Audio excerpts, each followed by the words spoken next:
Messieurs, la main aux dames. Pardon, vous êtes un peu en avance sur votre temps. Et si une petite reine fut un jour sur les bords de la Marne au château de Guermantes accueillie, Sa Majesté en aurait été très honorée.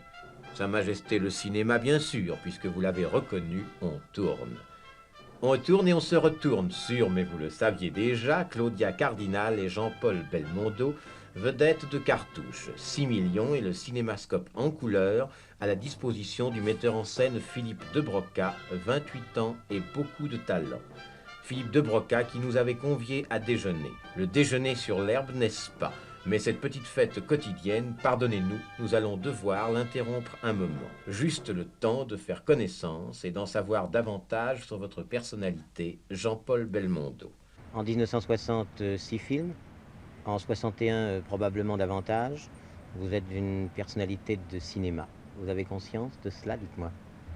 Bah, oui, c'est toujours dur à répondre ça, mais automatiquement, puisque je fais autant de films, c'est que sans doute j'ai une place dans le cinéma. Quelle place? Une vedette? Vous voulez être une vedette ou un comédien? Ouais, il vaut mieux être un comédien qu'une vedette. Et ce qui est bien, c'est d'être comédien vedette, ça doit être très bien. On a parlé du belmondisme en faisant un mythe. Vous croyez au mythe Belmondo? Non, justement, je ne crois pas du tout au belmondisme. Ça, c'est des phrases qu'ont fait les journalistes. Je crois que, justement, c'était le personnage que je jouais dans À bout de souffle qui a marqué ça, effectivement, beaucoup de jeunes. Et comme j'étais à fond dans ce rôle, ça a marqué les gens. Et justement, j'ai eu la chance, et en même temps, parce que j'ai refusé d'autres films, de ne pas rester dans du Belmondo, c'est-à-dire de jouer toujours à bout de souffle et de pouvoir faire derrière Moderato Cantabile, pouvoir jouer Léon Morin prêtre, des rôles totalement différents. D'À bout de souffle à Léon Morin prêtre, il y a un chemin parcouru. Vous l'avez suivi consciemment ou c'est le hasard des productions?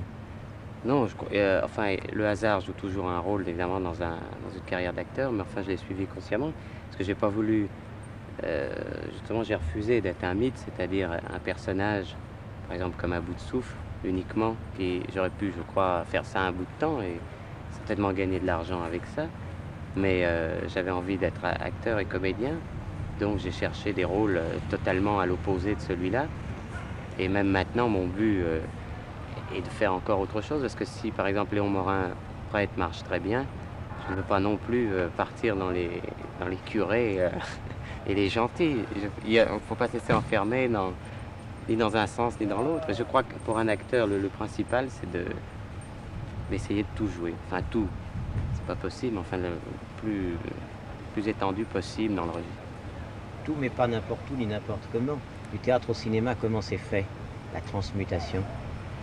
Au théâtre, c'est-à-dire que j'étais au conservatoire, je jouais les rôles comiques. Et après, ça a changé, mais au conservatoire, j'étais parti jouer les Fourberies de Scapin, du Feydeau. Après, j'ai joué sur le boulevard avec Pierre Brasseur, j'ai joué des vaudevilles. Et de là, j'ai rencontré Jean-Luc Godard à Saint-Germain-des-Prés. Et on a lié une amitié. Et il m'a dit, le jour où je ferai un film, ce sera toi qui le feras. Une amitié d'homme ou une amitié de métier? Non, une amitié d'homme, parce que de métier à l'époque, lui, il était critique à art et au cahier du cinéma.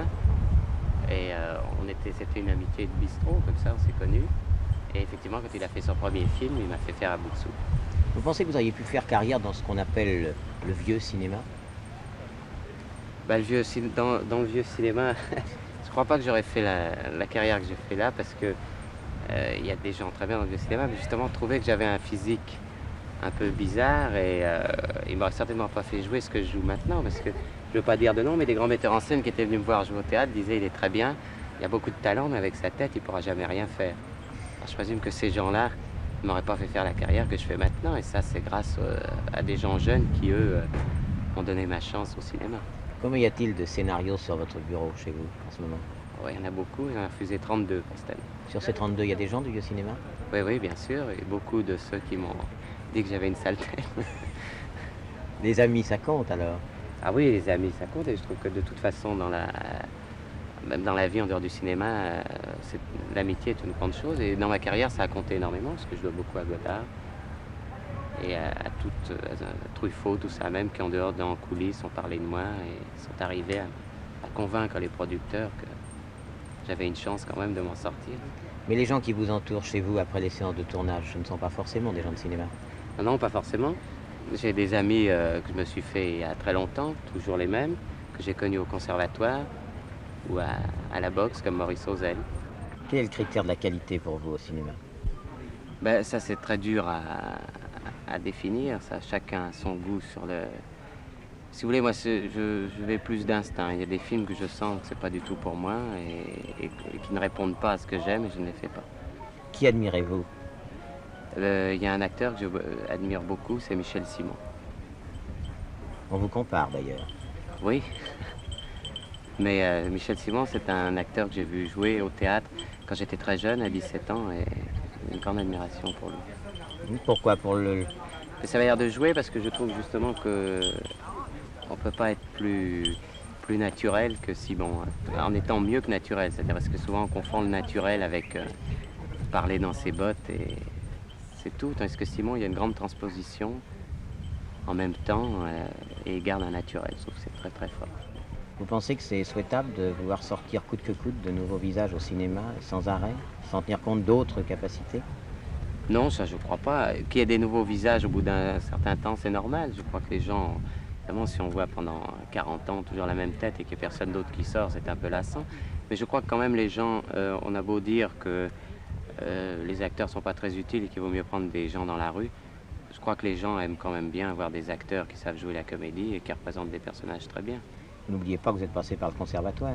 Oui, justement, moi j'ai fait 3 ans de conservatoire et j'ai joué pendant quand même 10 ans au théâtre. J'ai quand même appris mon métier.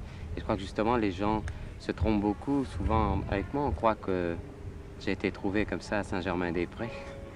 Mais j'ai appris mon métier pendant longtemps et je trouve que ça ne s'improvise pas d'être acteur, je crois pas. Il y a quelqu'un qui doit le savoir, cela c'est Jean Vilar, puisqu'on a dit qu'il avait fait appel à vous.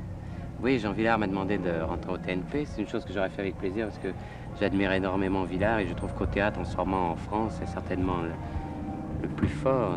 Mais on n'est pas tombé d'accord sur la pièce parce que j'aurais joué un classique, je veux bien, mais pas tout de suite pour ma rentrée. J'aurais préféré rentrer dans une autre pièce et me proposer Le Mariage de Figaro. C'est un classique aussi. C'est un classique, oui, non, mais il trouve que je peux le jouer maintenant. Il n'a peut-être pas tort, et moi je trouve que je le jouerai mieux quand je serai un peu plus âgé. En supposant que Vilar vous trouve une pièce, un rôle, et que vous rentriez au TNP. Au TNP, vous ne pourriez plus faire de cinéma pendant un certain temps, vous gagneriez moins d'argent. Ben oui, mais ça, je le sais très bien, mais ça, quand même, quand je suis venu dans ce métier, je suis venu pour le théâtre, et j'ai toujours une grande passion pour le théâtre, et ça vaut bien des sacrifices, et jouer une belle pièce chez Vilar, je sacrifierais bien quelques films pour le faire. Et les stars d'aujourd'hui? Ben, ça dépend, ce que vous appelez les stars d'aujourd'hui. Gina, Sofia et l'autre. Oui, j'ai tourné avec Sofia. Très gentille, mais il faut jouer des coudes. Gina. J'ai pas tourné avec elle. Vous aimeriez? Mais non, pas spécialement. Je préfère tourner, enfin je veux pas dire avec des bonnes actrices, ça serait méchant, c'est pas ça, mais je veux dire, j'ai pas spécialement envie de tourner avec Gina Lollobrigida. Bardot, elle, c'est pareil, je ne vois pas l'utilité de tourner avec elle. Je trouve que c'est très bien et que c'est un mythe de cinéma, justement, formidable. Et je trouve qu'il faut qu'elle soit toute seule. C'est pas la peine d'aller se mettre à côté pour faire l'amoureux ou un truc comme ça vaut pas la peine. Ce qui vaut la peine en tout cas, c'est de partir en voyage. Vous allez faire le point? Ah oui, oui. Oui, je vais partir en voyage, je vais voir où j'en suis un peu, puis me détendre, voir des gens nouveaux, tout ça. Et surtout, je crois que ça fait du bien de partir parce que quand on reste toujours dans le même endroit et dans le métier comme ça, on est tout le temps un peu saturé. Il faut savoir si on n'est pas en train de se tromper. Et comme ça, je vais partir et je verrai si tout ce que je vous ai dit aujourd'hui, j'avais raison ou si j'avais tort.